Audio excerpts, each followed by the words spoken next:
Hey, it's Aaron, and I got two stories to talk about today, one of which we are all supposed to be paying attention to and talking about, and one of which none of us are supposed to be paying attention to or talking about.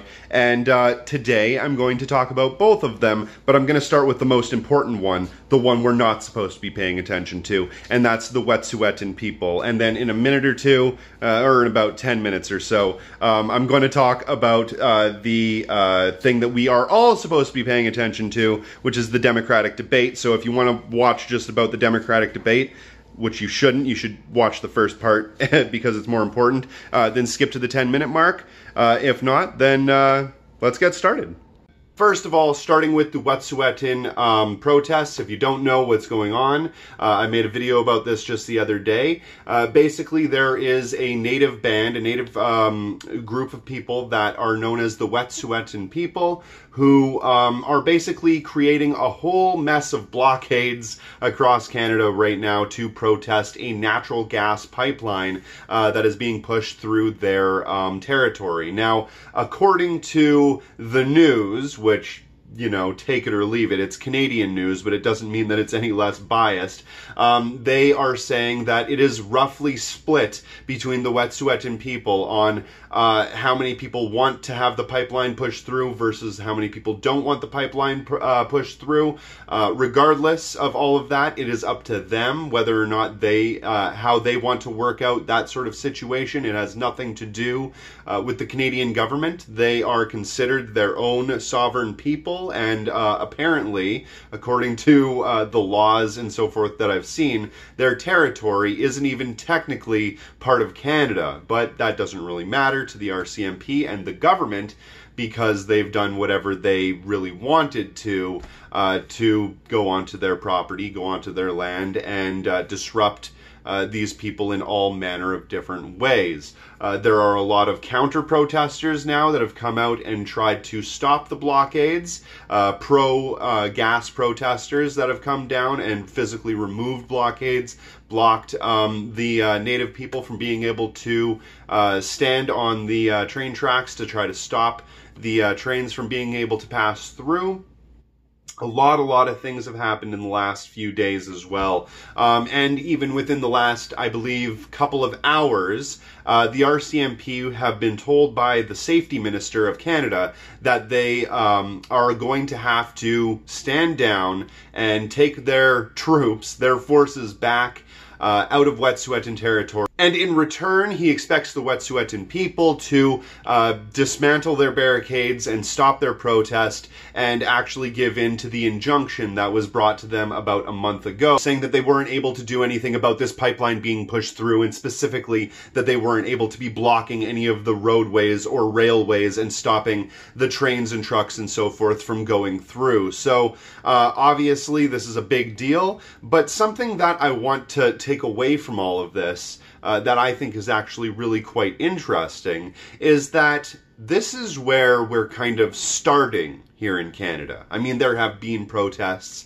there have been actions and demonstrations and so forth within the last couple of years, but this one seems different. But this one is really the one that's getting the most attention. It's getting attention across the entire world, and that's really good, because if we're already starting at a place where we're blockading the roadways and blockading the railways, then we're already starting at a pretty far point from where most protests and demonstrations would be. A lot of the time, a lot of people just gather out into the streets, they'll march for a little while, and then they'll go home. A very liberal type of demonstration. But this here, this, along with the blockades that are happening at the Co-op refinery, you can check out my videos on that, they're really showing a large push towards more radical actions being taken by union groups and by Indigenous people and by protesters in general across Canada, and I think that is fantastic.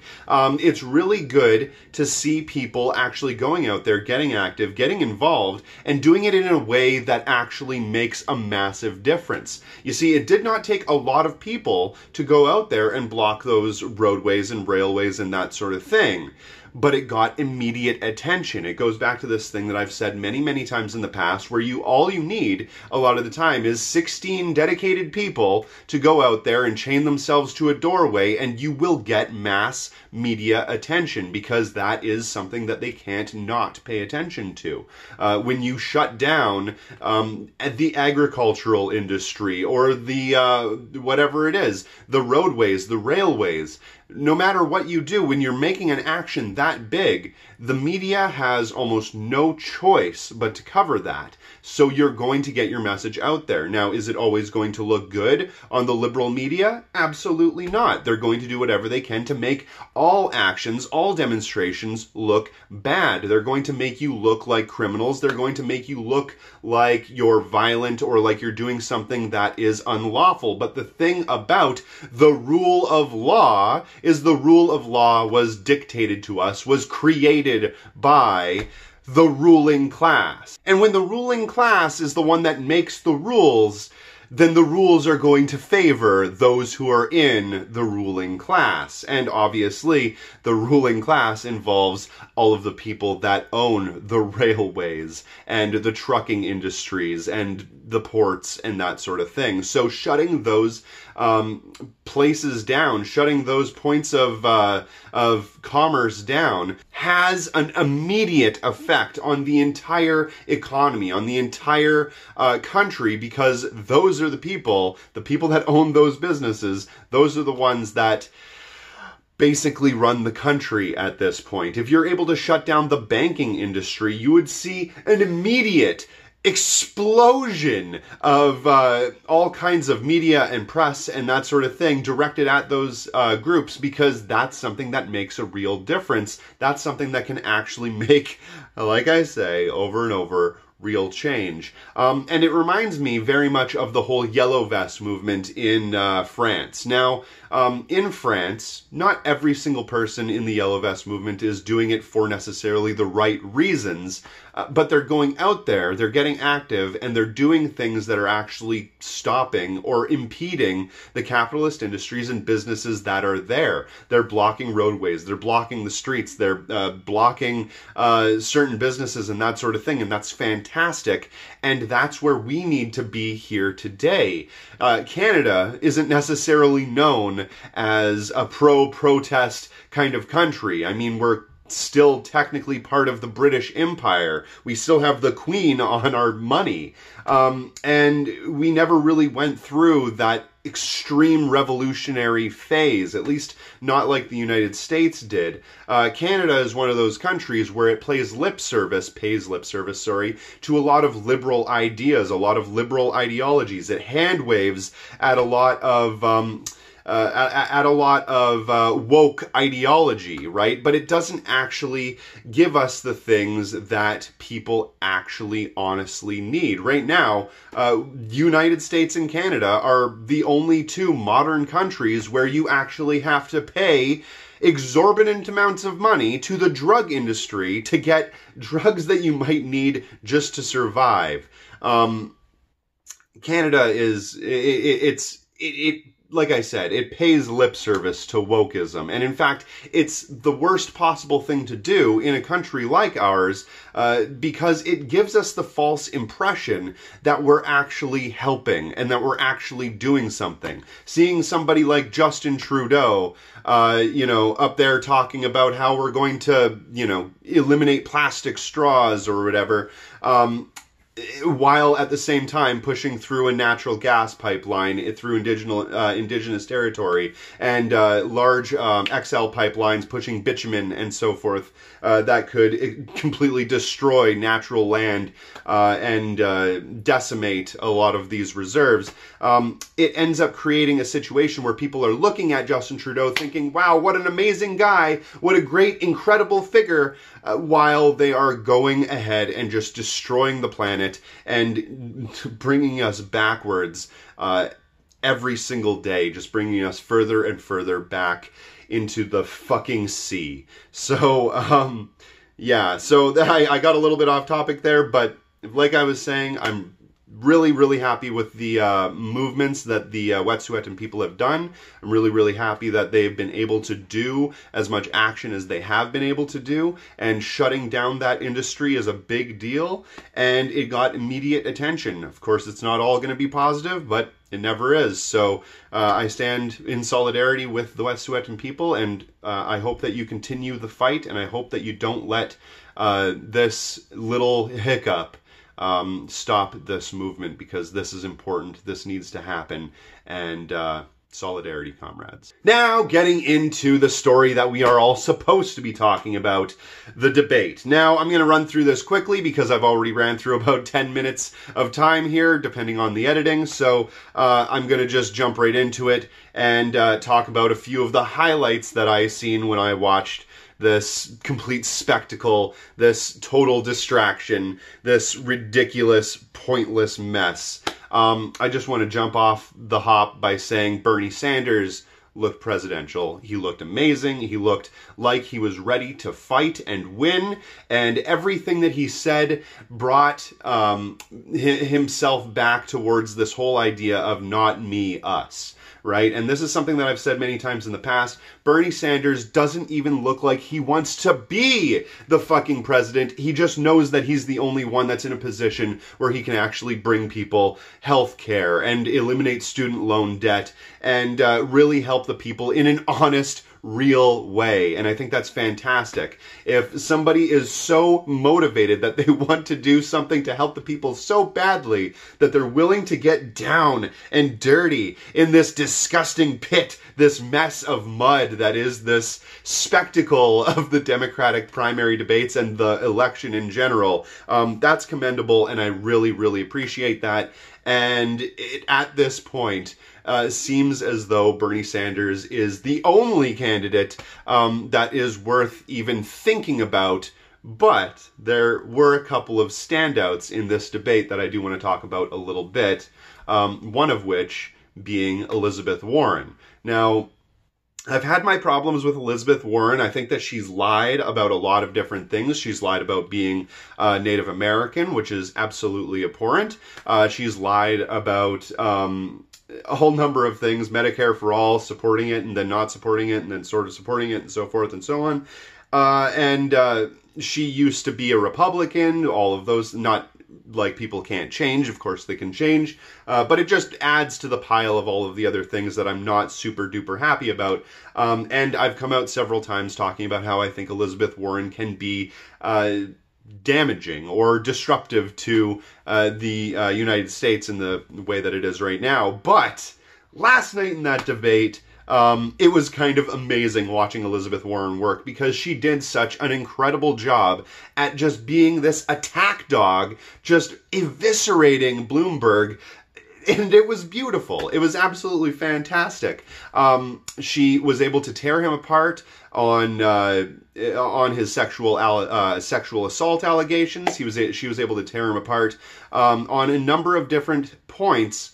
And I really think that she really stole the show. Every time she started talking about Bloomberg, every time she started talking about all of those sorts of things, she really, really took control. She really took charge. And I enjoyed watching that. And it brought me back to the point months ago where I was thinking, man, Elizabeth Warren would be so good as the vice president. It would be cool to have her as the attack dog vice president, going in there and just eviscerating different billionaires and oligarchs and that sort of thing. It would be a nice change from what we have now, and I wouldn't mind seeing that. Of course, I know that it's not really where her heart is. She has been paid by a lot of different major contributors and so forth. And she's talked to the Hillary Clinton campaign and been really, really tight with them for quite a while. A lot of different staffers and that sort of thing.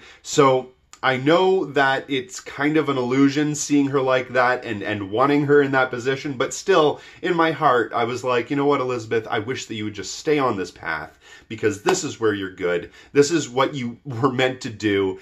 You need to be that attack dog. And I like the way that she just intricately cuts Bloomberg apart with facts and logic and reason. It's good. It's really good. It's where she does her best. Now, the complete opposite of that was Amy Klobuchar and Buttigieg. Now, Buttigieg was disgusting, to say the least, and the way that he treated Amy was really gross. He kind of called her out on a bunch of different things, but Amy herself wasn't necessarily coming up with the greatest points the entire night. One thing that I would side with her on is that she forgot the name of the president of Mexico. Okay, I mean, like, you're supposed to know those sorts of things, but currently the United States has a president that doesn't know how to tie his own fucking shoes. So forgetting the name of one of the presidents of a country, one of the largest trading partners, I guess could be somewhat forgivable. But one of the things that I didn't think was necessarily forgivable was the laughable idea that she had when she came out and said that the one way that we can solve online sexism is by having a female president. As though that worked for racism when Barack Obama became president. That's just like a galaxy brain take, as far as I'm concerned. Now, like I was saying, Buttigieg was just pitiful. It was disgusting to see him. And he decided to take this very robotic stance between the socialism of Bernie Sanders and, I guess, the status quo or billionaire aspect of Bloomberg, because they're the two dichotomies on the stage. And he's the reasonable centrist in between them. Though, if you watch Fox News, they're pinning Buttigieg as being a socialist too. So anything just slightly left of ultra-conservative is apparently socialist, according to the brainchilds at Fox News. But anyway, he was saying that he's the reasonable center between the two. And he's just the worst. I mean, if that is going to get a lot of people to vote for him, which I honestly could see it actually working, it's a really gross position to be in. Basically saying, hey, I stand for absolutely nothing. Standing between somebody who stands for himself and stands for the people. Bernie Sanders standing for the people, Bloomberg standing for himself. I'm the centrist that's going to stand for... well, really, fuck all. He's not going to stand for anything, and we already know that. And Bloomberg, to cap things off, finally seeing him in this element was kind of heartwarming, because I was expecting him to be a major threat this entire time, the second I heard that they were going to be pushing him for the nomination.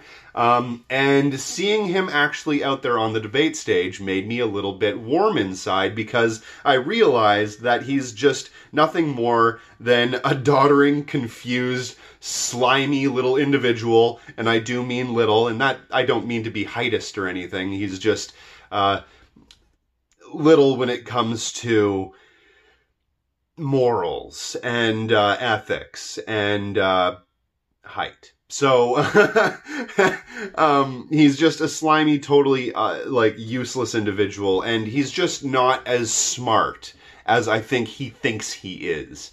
And I don't think he's going to be able to get very far. I at least really hope he isn't going to be able to get very far. But who knows? The real truth about all of this is that even though this is the part that we're supposed to be paying attention to, the thing that more people pay attention to than Democratic debates is pretty much, well, fucking anything else. They probably watch SpongeBob more than they watch the Democratic debates, or they probably watch the sports game that's going on than they watch any sort of Democratic debate. I bet curling, the ratings for that's probably way higher than the Democratic debate at this point. But this is what they want you to pay attention to, so this is what all of the news and all of the discourse is going to be talking about. So anyway, all I have to say is that vote Bernie Sanders if you can, if you want to create some sort of change in the world. And if Bloomberg is the nominee, we no longer exist in a world where voting blue no matter who is harm reduction. Now it's a time when we are looking at two equally terrifying candidates, Donald Trump and Michael fuckhead Bloomberg, Michael stop and frisk Bloomberg, Michael fucking I'm going to blame minorities for the majority of all crime Bloomberg. If we have to go between those two, oh, and Donald, I'm going to put children in cages Trump. If we're going to compare the two, we're going to have to do a lot of soul searching as people, and honestly at that point I don't think that the harm reduction vote is necessarily a good argument. You can make the argument of getting in liberal judges, I guess. But at that point, I really think that the entire country is going to have to do some real soul searching and just actually make the real choice, which is to get out there, get active, and do like the Wet'suwet'en people do. Block some roadways. Anyway, that's my show. My name is Aaron. If you do get a chance, please check out my Patreon. Every dollar does help fund this show. Thanks for watching.